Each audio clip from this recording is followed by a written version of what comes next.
요즘 정말 무서운 건 예전처럼 수상한 전화 한 통이 아닙니다. 오히려 평범한 일상 속에 갑자기 들어오는 문자 한 통이 더 위험할 때가 많습니다. 아무 일 없던 아침도 문자 하나 때문에 순식간에 불안해질 수 있죠. 예를 들어 이런 문자입니다. 엄마, 나 폰 고장 났어. 이 번호로 연락해. 너무 익숙한 말투라서 순간적으로 진짜 가족이 보낸 메시지처럼 느껴질 수 있습니다. 그래서 더 쉽게 흔들리게 됩니다. 어떤 문자는 카드 승인 문자처럼 보이고 어떤 문자는 택배 문제 안내처럼 보입니다. 심지어 은행이나 공공기관에서 보낸 것처럼 보이는 경우도 있습니다. 겉모습만 보면 처음에는 의심하기가 쉽지 않습니다. 사람이 속는 이유는 단순합니다.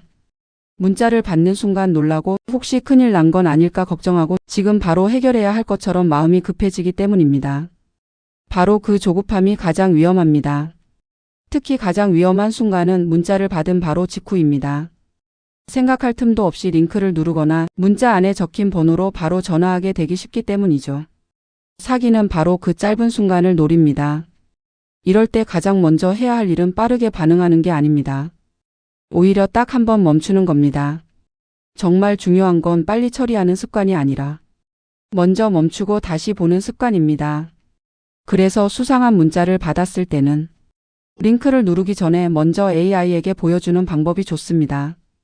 혼자 불안해하면서 판단하려고 하지 말고 AI에게 먼저 이게 수상한지 봐줘라고 묻는 거죠. 다만 이때도 중요한 원칙이 하나 있습니다.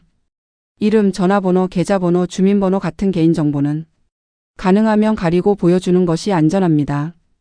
편하게 쓰되 민감한 정보는 꼭 조심해야 합니다. 질문은 어렵게 할 필요가 없습니다. 그냥 이렇게 물어보면 됩니다. 이 문자가 보이스피싱이나 스미싱일 가능성이 있는지 확인해줘. 이 정도만 말해도 AI는 꽤 많은 위험 신호를 정리해 줄 수 있습니다. AI가 보는 핵심은 보통 비슷합니다. 사람을 급하게 만드는 표현이 있는지, 링크 클릭을 유도하는지, 기관을 사칭하는 느낌이 있는지, 개인 정보를 요구하는지 같은 부분입니다. 사람이 놓치기 쉬운 신호를 빠르게 정리해 주는 거죠. 특히 즉시 확인, 지금 바로 계좌 정지, 오늘 안에 처리 같은 말은 사람을 당황하게 만드는 대표적인 표현입니다. 이런 문구가 보이면 중요한 안내라는 뜻이 아니라 오히려 급하게 누르게 만들려는 신호일 수 있습니다. 문제는 이런 문자가 겉으로는 꽤 그럴듯해 보인다는 점입니다.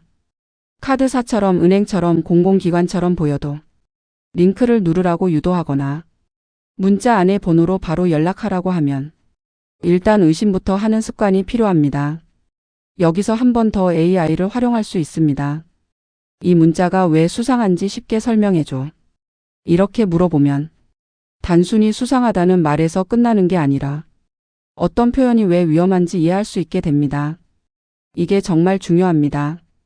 막연히 무서워하는 것보다 왜 위험한지 이해하는 사람이 다음에도 더 잘 피할 수 있기 때문입니다. 한번 원리를 알고 나면 비슷한 문자도 훨씬 빨리 걸러낼 수 있습니다. 그 다음에는 이렇게 물어보면 됩니다. 지금 내가 가장 안전하게 해야 할 행동을 순서대로 알려줘. 그러면 당황한 상황에서도 무엇부터 해야 하는지 차분하게 정리할 수 있습니다. 이런 순서 안내가 실제로 큰 도움이 됩니다. 기본 대응은 생각보다 단순합니다. 첫째, 링크를 누르지 않습니다. 둘째, 답장을 보내지 않습니다. 셋째, 문자 안에 적힌 번호로 바로 전화하지 않습니다. 그리고 꼭 공식 경로를 통해 다시 확인해야 합니다. 확인이 필요할 때는 문자 속 번호를 믿으면 안 됩니다. 카드 뒷면에 적힌 고객센터 번호, 공식 앱 안의 상담 메뉴 또는 내가 평소 알고 있던 공식 대표 번호로 직접 확인해야 합니다. 이 차이가 정말 중요합니다. 조금 번거롭게 느껴질 수는 있습니다. 하지만 사기 문자를 그대로 따라가는 것보다 공식 앱에 다시 들어가고 대표 번호를 직접 눌러 확인하는 게 훨씬 안전합니다. 그 작은 번거로움이 내 돈과 정보를 지켜줍니다. 애매할 때는 혼자 판단하려고 하지 않아도 됩니다. 가족에게 먼저 보여주고 이 문자 좀 같이 봐줄래? 하고 물어보는 것도 아주 좋은 방법입니다. 혼자서 급하게 결정하는 것보다 한 번 더 함께 확인하는 편이 훨씬 안전합니다. AI는 이런 부분에서도 도움이 됩니다. 부모님이나 배우자, 가족에게 보낼 짧고 쉬운 대응 문구를 대신 정리해달라고 할 수도 있습니다. 예를 들어 이런 문자 오면 누르지 말고 나한테 먼저 보여줘 같은 문장을 쉽고 부드럽게 만들어줄 수 있습니다. 반대로 절대 하면 안 되는 행동도 꼭 기억해야 합니다. 링크 누르기, 앱 설치하기, 신분증 사진 보내기, 인증번호 입력하기, 문자 속 번호로 전화하기. 이런 행동은 사기 피해로 바로 이어질 수 있어서 특히 조심해야 합니다. 사기는 정보가 부족한 사람만 당하는 게 아닙니다.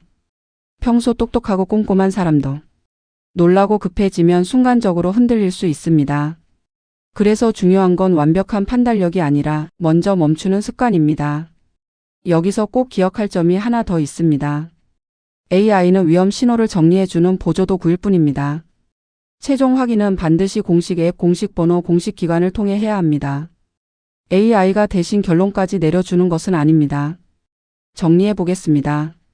수상한 문자를 받으면 바로 누르지 마세요. 먼저 AI에게 보여주고 왜 위험한지 확인하고 마지막은 공식 채널로 다시 확인하세요. 내 돈을 지키는 것도 아주 중요한 노후 준비입니다.